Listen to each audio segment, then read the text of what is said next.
We got another one of them. Popping at the mouth or the side of his neck when he pouts. No argument, no rebuttal from. He ain't from my town, I don't know him, so I'm guessing he's a clown. Welcome to 3 Count Commentaries. This is your host, MagMongoSlade. So if you didn't watch Smackdown, Tegan Nox and Shotzi Blackheart debuted on Smackdown, defeated Natalya and Tamina in a surprise mystery match. And now, apparently, they're on SmackDown, and apparently they have new names. So we're going to have to talk about their names, my problem with NXT, which I have a huge problem with NXT now, and my problem with WWE. Let's start with Tegan Nox and Shotzi Blackheart being called up. So, of course, everybody was like, this is a super random team. I was told by dweebs online, and I never doubt dweebs when they badger me about wrestling stuff, especially, modern wrestling. Let's put it like that. Stuff within the last 15 to 20 years. I have no confidence in any of that shit. my memory is kind of like, all right. But Shotzi and Tegan Nox apparently were tag team partners last year in NXT and wrestled Sasha Banks and Bayley for the tag team championships. Okay, so it's not a random team. It's not a random thrown together team. But this bleeds into my second point. Because it's I think I said this before when Piper Niven was brought up.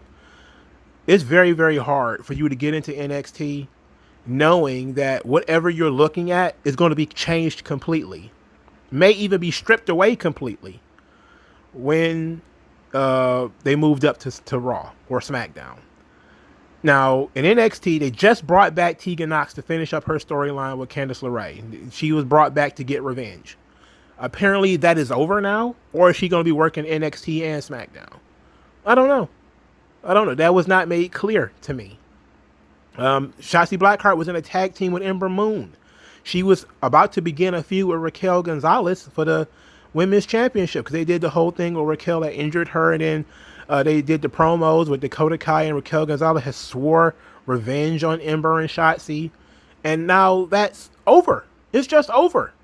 It's just done. Like mid storyline, they snatched these people out. It's not like let Triple H finish them up or nothing. Just snatched them mid storyline.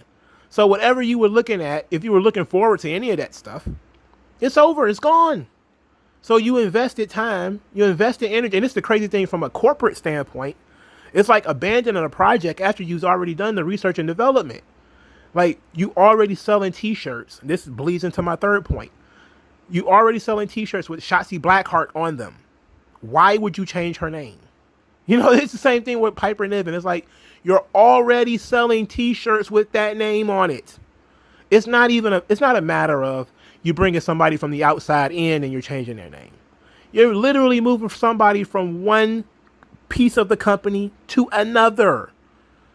You're literally still selling T-shirts with her name and face on them. And now you just decide, well, that's not her name anymore. What? What? Now, the crazy thing about this I'm not going to act a fool about the name thing. I know I'm going to be consistent. I didn't care that Piper Niven was named Dewdrop. I didn't give a shit. And I don't give a shit that they changed Shotzi Blackheart and Tegan Nox's name, but I have to recognize that it is frustrating for people who have been invested in these storylines and invested in these characters, and all of a sudden their names have been changed, their gimmicks are changed, everything has been changed. Now, at least they didn't change Shotzi's gimmick, and they didn't change how they look, at least not yet. We don't know, because we don't know if they're going to be a permanent team or not. Maybe it was just a surprise. I have a theory, but I'll get to that in a minute. But the name changes. Shotzi being called Shotzi, I mean, the name Shotzi is very unique. Okay, I get that. All right, but Nox, the name Nox, problematic. Nox seems like somebody you would meet in prison. Sound like a biker. Sound like a guy who sits in the bar all day, a bar fighter, a bouncer, or something. I would buy a guy who looks like Road Warrior Animal. If his name was like Road Warrior Nox, I'd be like, okay. If you see somebody who looks like Crush from Demolition, and you would say like, he's Nox from Demolition, I'd be like, oh, okay, not bad. But you tell me the name Nox, and then bring me some Valley Girl, I'm just kind of like, nah, that doesn't look like a Nox to me. That looks like a Tegan. That looks like a Tegan. That doesn't look like a Nox. Now, if you were to tell me, if you were to change her look, and they say she looked like a little bit more like Luna Vachon or something like that, and then you say her name is Nox, I'd be like, I buy that, right? If you were to change how she looked, there is something that needs to be said about the names matching the look. The name Nox does not match the look of Tegan Nox. She looks like a Tegan. She does not look like a Nox. If anything, if you're going to shorten her name, then her name should have just been Tegan. This is bizarre situations to me. That we're just going to call her Nox. It's weird. And it's probably going to be in 2 weeks or some shit. It's going to be like Nox with 2 X's. You know? But I could buy it if she looked scarier or she looked weird. You know, like Havoc, like Jessica Havoc. Like if you see it, like, again, Havoc is a name, you know, it has some intrigue to it. But you look at her, she looks like a Havoc. She's big. She got like the mask and everything, you know, very pasty, kind of scary looking, kind of witchy looking. I could buy Havoc from Jessica Havoc. I can buy that. I don't know if I can buy Nox from the girl with the shiniest wizard. I don't buy that. Sorry. I can't do it. Oh, Mongo, you're being sexist. Yeah. I don't give a shit. I don't care, man. She doesn't look like a Nox. She looks like a Tegan. Let her be Tegan. All right. Now, there was something else I was going to say on this subject. Okay, this. You have the women's division is being flipped upside down because Bayley got hurt. So what they did was they moved Bianca Belair's match to Friday. I'll talk about that in the Money in the Bank video.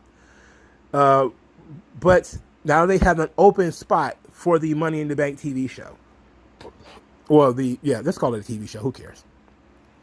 What I think they're going to do is put the women's tag team championships in that spot. So I think Tegan Nox and Shotzi Blackheart were brought up specifically to have a match at Money in the Bank. They beat Tamina and Natalya, which means they're the number one contenders now. Of course, that's how it works in WWE because we just appoint people to things now instead of having them work for it. We just pick people out of a hat. So it is what it is. And I think that moving Bianca Belair's match opens up a spot for another women's match. And I think that's where you put the women's tag team titles. Do I expect Tegan Nox and Shotzi Blackheart to win the titles? No, I do not. I would be surprised if they did. And I think if they do, it's because Vince likes Shotzi. Period. If I don't see Vince being too enamored about Tegan Nox. For starters, her name is Nox, right? I think he probably just like, I want that one. And I'm pretty sure the moment he walked into the Performance Center and saw Toni Storm, the girl is thick as mud, right? Girl thick as peanut butter, right? Girl thick as oatmeal, all right? She is thick as snow in mid-December in Detroit. Girl thick as wet laundry, all right? I'm sure, even at 70, whatever he is, he saw Toni Storm and was like, yep, I want that one. I don't care what else you're doing. I want that one. And you notice they didn't snatch Toni Storm and just threw her on TV. They did a vignette showing that Toni Storm is coming. That means she's at least going to get to finish up her business in NXT. She's at least going to get to finish up. They don't give a shit about what they had doing with Shotzi and Tegan Nox. They didn't give a damn. So, but this is good. SmackDown's women's division needed to be replenished. I have been saying for weeks that with all the releases and all the women that they fired, they need to reach down into NXT and pull some people out. And they did, which now means that NXT now has to bring women up. Which means all of the women that they got, that they haven't been using, Zeta Ramir, who is, I forget what her name was in Booker T's school now. AQA, I'm sorry. AQA. Was it Cora Jade, the young lady, and Darby Allin's ex-wife. All of them can now be, and saw some of the other ones that they have floating around there, but those are the three that came into my mind immediately. They can now populate NXT and reinvigorate that brand and bring something different to that brand while giving these new women opportunities. So after all of the complaining that I did, it is still for the best that people are pulled out of NXT. It's still for the best. bad timing. I don't. We will see whether it's bad booking or not. Because again, WWE's booking is always, it's always kinky. Let's put it like that. You know, not quite right. But it's a good idea to move them out of NXT, especially since Tegan Nox had been there for a while already. I know most of her time she's been injured. But Shotzi is a star. There's no point in wasting time with her. The same thing with Toni Storm. Those two are stars. Let's get them on TV immediately. The thing is with Shotzi is going to be her promos. I really question whether she's going to get over as a promo or not. But there's not going to be a question about whether the kids are going to like Shotzi Blackheart. They're going to love her. Period. I'm not all that wrong when it comes to being a talent evaluator, right? I was right about Bianca Belair. I had some good intel on certain people. I was wrong one time though. I think some people that I know from a long time ago might be listening to this. They might be like, nope. Remember when you said The Miz was going to be a good baby face? I did say that because I believed it. And I still think he could. But the way that they booked it was the shits. So they have to book things properly. And, assuming they book things properly, then it will be fine. But if they book it like it's going to be garbage, everybody's going to fail. Anybody can fail with bad booking. But I think Shotzi and Toni Storm will be okay, even with bad booking. I think they'll get over. Tegan Nox, though, I think we're just watching the clock. Either she's going to get injured or you're talking about maybe post-WrestleMania cuts. The girl with the shiniest unemployment check, but whatever. Let me know what you guys think in the comment section below. Like this video, share this video, subscribe to the channel. I'll talk to you guys later. Your skin tone, so why attach yourself and piggyback the wealth you didn't earn or lack yourself? I'm telling you to own up to your own success and failures. It's a reason why these sleazy guys